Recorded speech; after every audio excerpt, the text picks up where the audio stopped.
मुझे लगता है कि डॉक्टर लोहिया पे मैं लेखनी कभी कभी केवल शिवपाल जी की देखता हूं, कभी कभी उनका आलेख। मैं धन्यवाद दूंगा शिवपाल जी को कि उन्होंने भी अपनी विधानसभा सीट पर जाकर के युवाओं को वहां पर टैबलेट और स्मार्टफोन का वितरण किया। नेता सदन ने हमारे चाचा की बहुत चिंता की। अभी तक तो मेरे चाचा थे, लेकिन अब तो नेता सदन भी उन्हें चाचा बोल रहे हैं। नजर नहीं है, नजारों की बात करते हैं, जमी पे चांद सितारों की बात करते हैं।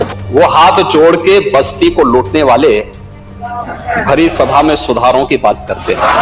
मेरा स्पष्टीकरण तो होगा नहीं, मेरा ये रिक्वेस्ट है, अगर जिस समय बजट भाषण के ऊपर तो कोई स्पष्टीकरण हो सकता है, राज्यपाल के भाषण के ऊपर क्या? अध्यक्ष महोदय स्पष्टीकरण नहीं, मेरा ये निवेदन है और संशोधन के साथ उन्होंने अपनी बात कही, माननीय नेता प्रतिपक्ष ने अपनी बात पूरी तरीके से कही। अध्यक्ष महोदय यही परंपरा उसमें बजट के ऊपर है, राज्यपाल के भाषण के ऊपर कोई परंपरा है।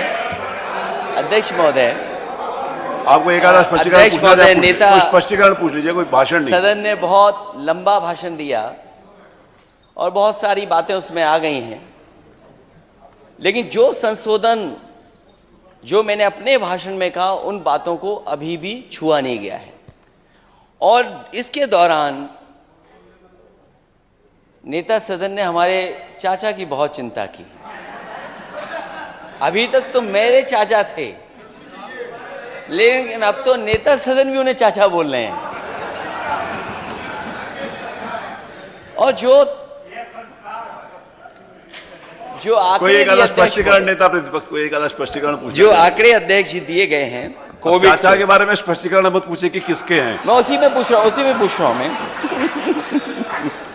अध्यक्ष महोदय, अभी कोरोना को लेकर के अध्यक्ष जी आंकड़े दिए गए मुझे, लेकिन नेता सदन ने एक आंकड़ा नहीं दिया कि जिस समय कोरोना सबको हो रहा था, नेता सदन को भी हुआ कोरोना, मुझे भी हुआ। मैंने टीका नहीं लगवाया, लेकिन उन्होंने वैक्सीन लगवाया, उसके बाद भी हो गया। कोई स्पष्टीकरण ले लीजिए, ये डिबेट नहीं हो सकता। कोई स्पष्टीकरण ले लीजिए प्लीज। और फिर सवाल ये है जी, मैंने बीजेपी का वैक्सीन क्यों कहा? दुनिया इस वैश्विक महामारी की चपेट में आ गई, हर जगह वैक्सीन लगी। अमेरिका के राष्ट्रपति जी का देख लीजिए, उन्होंने सर्टिफिकेट में तस्वीर नहीं लगाई। यूरोप में किसी भी प्रेसिडेंट प्राइम मिनिस्टर की तस्वीर नहीं लगी। हमारे पड़ोसी देश रशिया में नहीं लगी, यहाँ से चीन में नहीं लगी। नहीं, आप बात वहीं पर है। नहीं, बात वहीं पर है। स्पष्टीकरण पूछना है, नेता प्रतिपक्ष को अधिकार है। अध्यक्ष महोदय, नेता प्रतिपक्ष को अधिकार है भाषण देने का, उसके ऊपर भाषण के ऊपर भाषण नहीं हो सकता। हमारे देश में तस्वीर लगी और मैंने वो तो फिर वो देंगे, ये तो नेवर एंडिंग कई मौकों पर मैंने कहा, ये तो कभी भी समाप्त नहीं हो सकता। मैं स्पेसिफिक मांगूंगा, बहुत स्पेसिफिक बोलूंगा।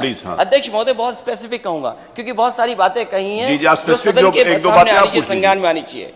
तो अगर सर्टिफिकेट में तस्वीर नहीं लगी होती तो शायद सबसे पहले मैं खड़ा होकर के वैक्सीन लगवा लेता।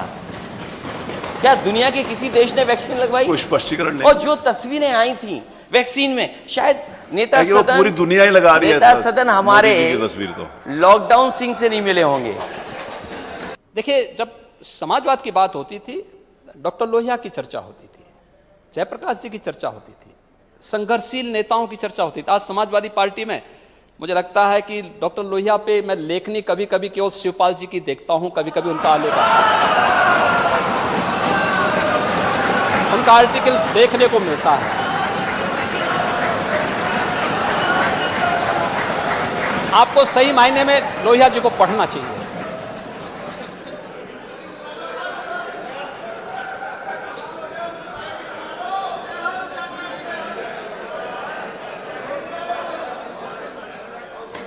लोहिया जी को पढ़ना चाहिए।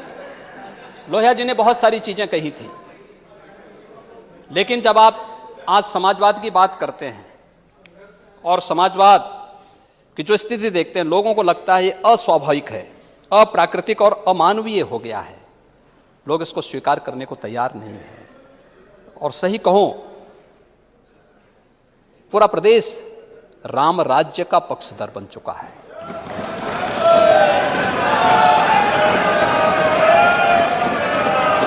राम राज्य ये कोई धार्मिक व्यवस्था नहीं है।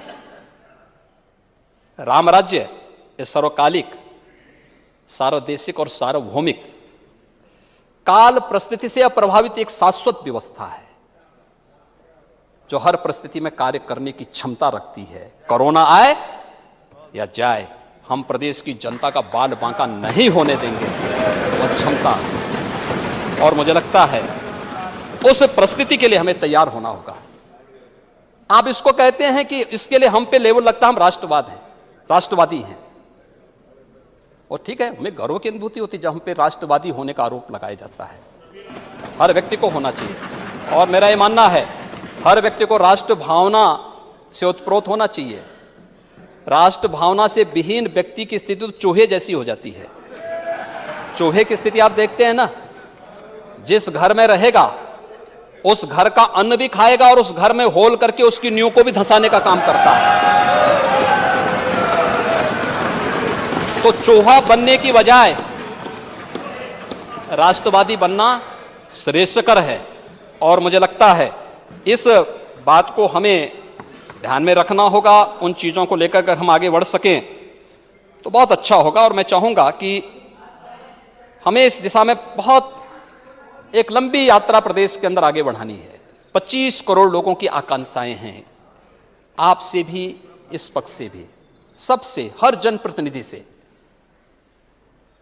देखिए, हर जिले में, हर विधानसभा सीट पे भारतीय जनता पार्टी अपना दल है, निषाद पार्टी नहीं। अलग अलग पार्टी से जुड़े हुए जनप्रतिनिधि चुने गए हैं। कहीं समाजवादी पार्टी है, कहीं पर जो है सुहेलदेव राजभर पार्टी है, कहीं पर राष्ट्रीय लोक दल है, कहीं पर कांग्रेस है, कहीं बहुजन समाज पार्टी है, कहीं पे जनसत्ता पार्टी है, कहीं पे कोई अन्य जीते हैं। अलग अलग दल अलग अलग विधानसभा सीट में जीते हैं। हर एक की अपनी अपेक्षाएं हैं, विकास की अपनी आकांक्षाएं हैं, और उस विकास की इस यात्रा को मिलकर के आगे बढ़ाने की आवश्यकता है। राज्यपाल जी का अभिभाषण उसी बात का प्रतिनिधित्व कर रहा है। उन्होंने किसी एक विधानसभा और एक दल की बात नहीं की, पूरे प्रदेश की बात की। उस प्रदेश के विकास की यात्रा को साथ साथ मिलकर के चलने की आवश्यकता है। सत्ता पक्ष विपक्ष जब विकास के साथ एक स्वर से बोलेगा, हमारे राजनीतिक मतभेद हो सकते हैं, हम उसको लेकर के आगे बढ़ेंगे, लेकिन विकास की इस यात्रा में, क्योंकि एक लंबी यात्रा है और इस यात्रा में रास्ते अलग अलग हो सकते हैं, लेकिन मिल करके आगे बढ़ना होगा। तब उत्तर प्रदेश आदरणीय प्रधानमंत्री जी के विजन के अनुरूप उन लक्ष्यों को प्राप्त करने में सफल होगा। ये यात्रा साथ साथ आपकी भी चल रही, हमारी भी चल रही है, लेकिन अंतर यही है, हम साथ साथ भी हैं और पास पास भी हैं। लेकिन आप साथ साथ तो हैं, लेकिन पास पास तो हैं, लेकिन साथ साथ नहीं हैं। यही अंतर है।